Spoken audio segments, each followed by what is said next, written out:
Kerja kalian apa? Kayak aku lah. Dodo sawit. Oke, ini kita akan memberikan tips untuk mengangkat buah segede gini. Oke guys, coba perhatikan caranya. Pertama-tama kita tojok dulu yang kuatnya nih guys ya. Nih.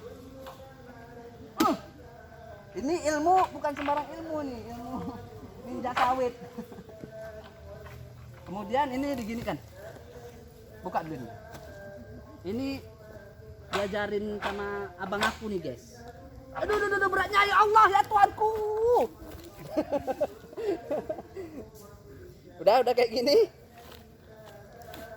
Umatnya pas sanggup ini. Allahu Akbar. Kemudian ini gini ya guys. Nah. Udah. Ginilah caranya guys. Ini kalau 100 kilo pun kita tahan. Ya guys. Oke, cukup sekian tips dari saya.